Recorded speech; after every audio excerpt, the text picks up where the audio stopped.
ha transcurrido, lo prometido es deuda, y Amelia Calzadilla está lista para acompañarnos a esta hora. Amelia, gracias por tu tiempo, bienvenida. No, gracias a ustedes por la invitación. Cuéntame qué ha pasado desde la última vez que hablamos. Había aspectos que limar.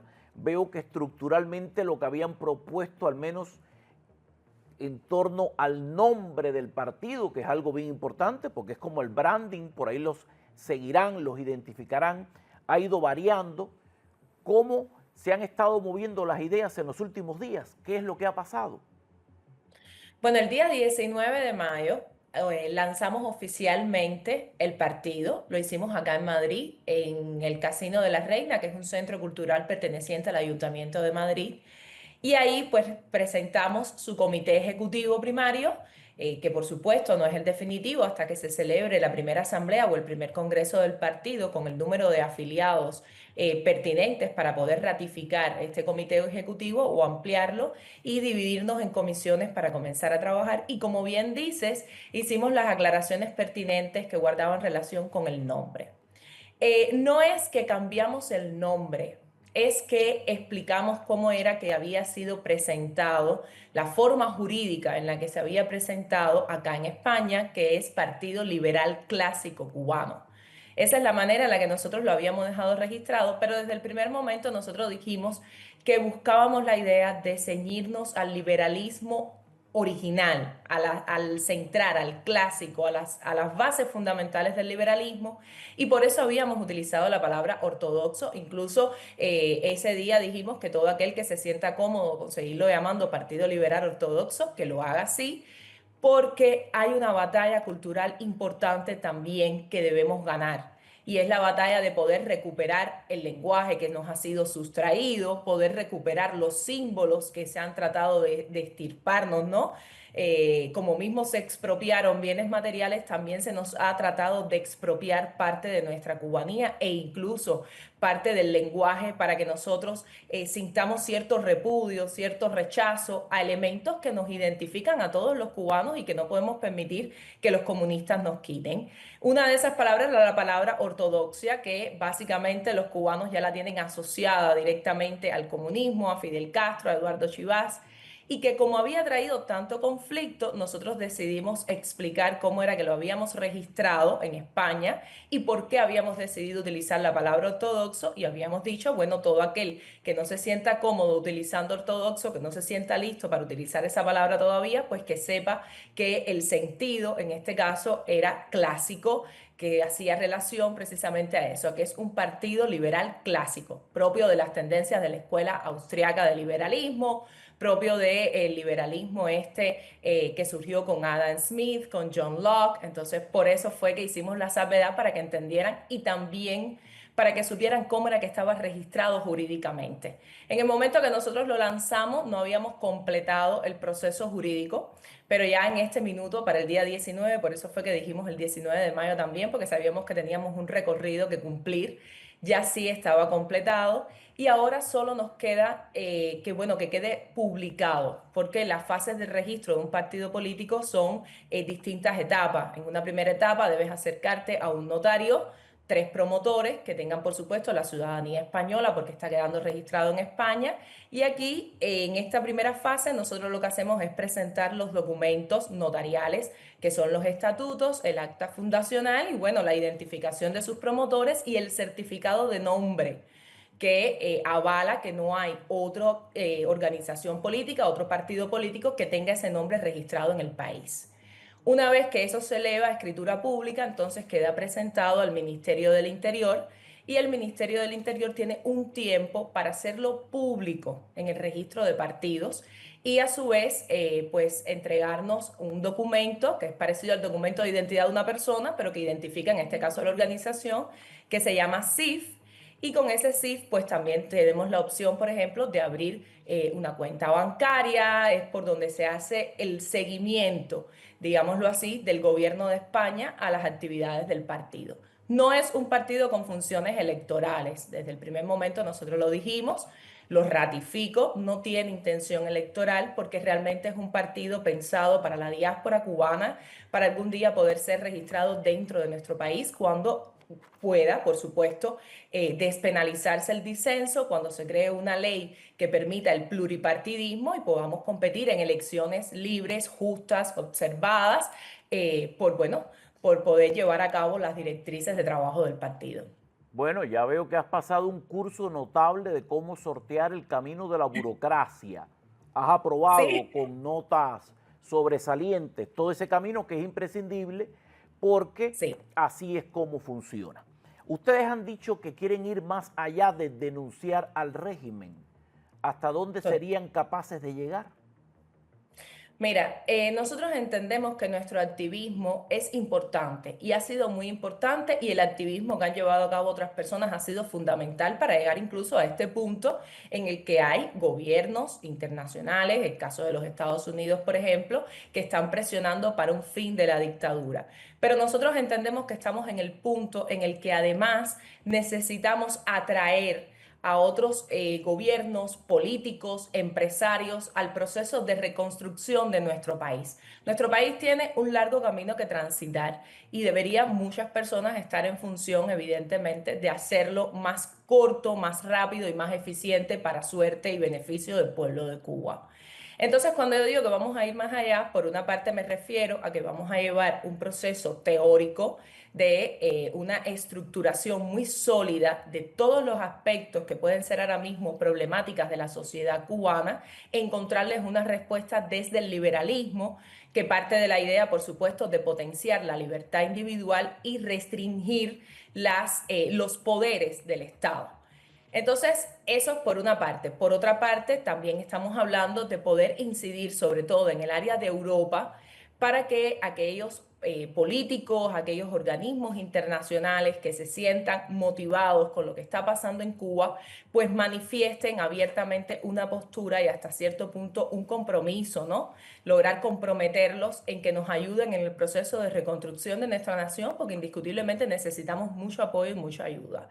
Y además nos gustaría también poder acercarnos más a la clase media de esos cubanos que han emigrado a todas partes del mundo, pero que en el caso, por ejemplo, de la diáspora en Estados Unidos están quizás más organizados, más estructurados, más cercanos al proceso político, pero que a lo mejor acá en Europa todavía podemos hacer más, podemos estructurarnos mejor y podemos también atraerlos desde propuestas sólidas que blinden el marco jurídico de la propiedad privada para que tengan intención entonces de retornar a su país, porque al final Cuba es el país de todos, y desde ese retorno pues también tengan el interés de invertir en su infraestructura y en crear un modelo de desarrollo que permita el empleo, que a su vez también estimula el retorno de otra fuerza laboral que ha emigrado y que era nuestra fuerza laboral joven, que es la que realmente puede levantar la nación. Entonces tenemos varios ejes de trabajo. Uno que guarda relación con eso, con el acercamiento a nuestra comunidad, atraer a nuestra comunidad. Otro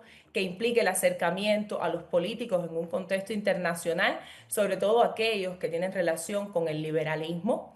Y otro eje que también estará centrado un poco en la parte pedagógica, porque hemos entendido con todo este proceso por el que nosotros hemos transitado que también tenemos que acercarnos a los cubanos de la isla y, por ejemplo, desconstruir esos conceptos que habían fomentado, por supuesto, la dictadura de desconocimiento de las corrientes ideológicas mundiales que construyen realmente sociedades y desconstruir todos esos conceptos que guardan relación con el proceso de enajenación del hombre a partir de la institucionalidad del capitalismo o del fomento del capitalismo, y nosotros queremos contribuir a destruir esos conceptos.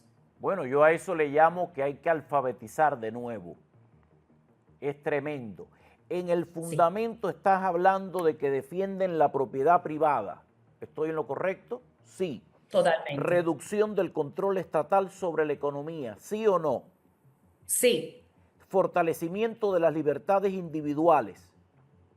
totalmente. Una economía de mercado dinámica. Sí, División de poderes en Cuba exacto. y la creación de mecanismos para que el Estado le rinda cuentas a la ciudadanía. Totalmente. Son principios que le interesan a todo el mundo, pero que me llevan a una pregunta, porque cuando el Sí, partido se concreta, la gente va a tomar una decisión muy a lo básico y van a decir, ¿El PLC es de derecha o es de izquierda? ¿De qué es? Es un partido de derecha. Es un partido de derecha. Y es una pregunta que te agradezco porque nosotros lo presentamos como un partido de centro derecha liberal. ¿Qué sucede? En Europa, además, la manera en la que se manifiesta el espectro político difiere también un poco de cómo se manifiesta, por ejemplo, en Estados Unidos o en el área de América Latina. En Estados Unidos, donde tenemos nuestra mayor emigración y evidentemente los cubanos que han podido vivir en libertad, pues conocen más del modelo de país, del modelo de nación del área de Estados Unidos que del modelo de nación europeo. Cuando se dice, por ejemplo, que es de centro derecha, lo que busca es establecer un patrón de que no va a los extremos. O sea, que por ejemplo no es una derecha conservadora, sino que es una derecha más moderada.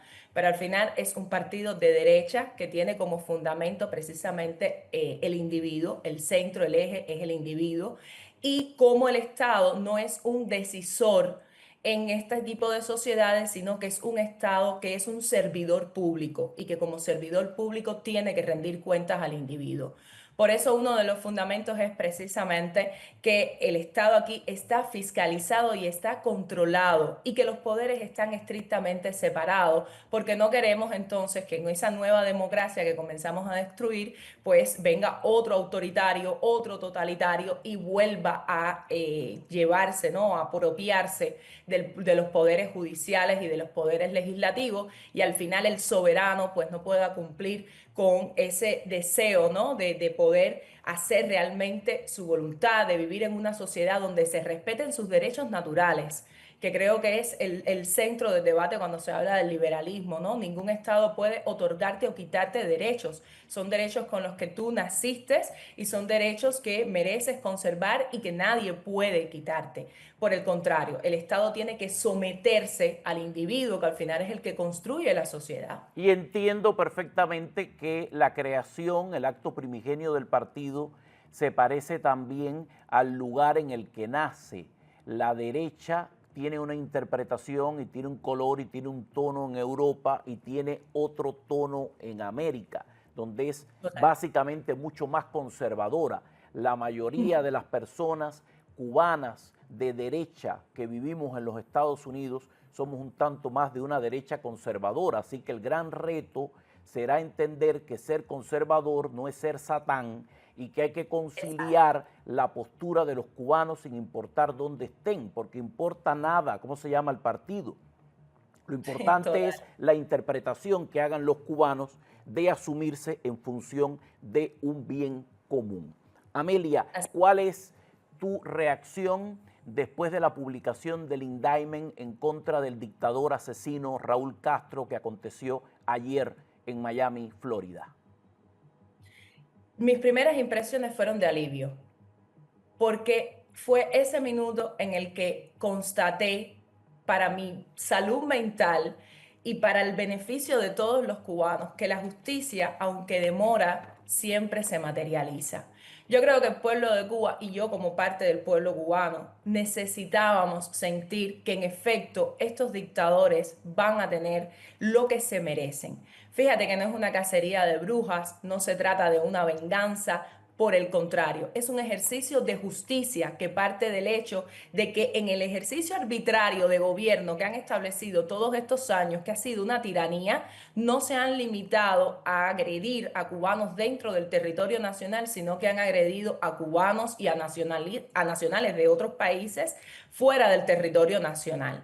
Ayer cuando yo veía cómo los cubanos se congregaban en la Torre de la Libertad para escuchar con entusiasmo cómo el Departamento de Justicia decía que este proceso en efecto iba a tener las repercusiones que se merecía, o sea, que iba a tener que cumplir con la justicia, yo decía, finalmente los cubanos estamos encontrando el camino hacia la libertad. Todas las señales nos indican que cada día estamos más cerca de la libertad. Estamos acabando con un símbolo del castrismo. O sea, es muy importante lo que está pasando. Es un momento histórico lo que estamos viviendo. Y verdaderamente lo recibí con alegría porque sé que estamos cada día más cerca de poder cumplir con ese sueño colectivo que tenemos de finalmente construir una sociedad con todos y para el bien de todos, como diría José Martí. Por otra parte, entiendo que es un punto clave en el conflicto.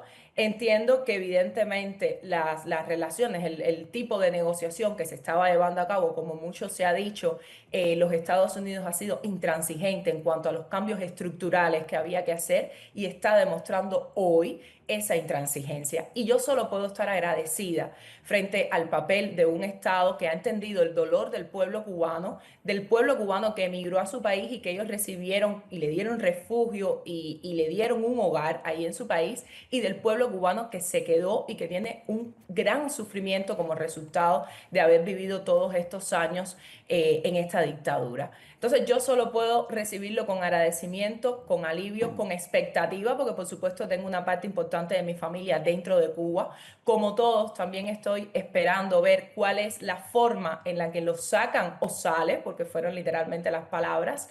Y pues nada, dispuesta, todo el tiempo muy dispuesta para regresar a mi país, para ayudar en la reconstrucción, para ayudar en lo que sea necesario. Y a pesar de que transito por un nuevo camino que me conduce a la política de una manera diferente, desde la óptica de una política partidista, sigo conservando mi lugar como madre, como activista, y continuaré, por supuesto, denunciando todo lo que está pasando en mi país. Una cosa no está divorciada de la otra.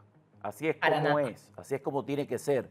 Te agradezco que seas fiel a lo que dice tu partido, rendirle pleitesía a la ciudadanía y dar esta explicación. Nos ha dicho Amelia Calzadilla que su partido número uno, principal y más importante es de derecha. Número dos, va a incluir, por supuesto, el respeto a la propiedad privada y la libertad individual y todo esto, todo lo que implica dentro de una sociedad que debe volver a construirse, que tiene que asumir un nivel de alfabetización, de orientación, de conocimiento, para convivir de un modo pluripartidista y conseguir en un futuro la Cuba que queremos. Gracias, Amelia Calzadilla, por tu tiempo, por tu explicación, por tu atención a nuestro llamado para hablar de todos estos temas de la Cuba que nos une. Un abrazo, nos encontraremos próximamente. Gracias por tu tiempo. Hasta luego.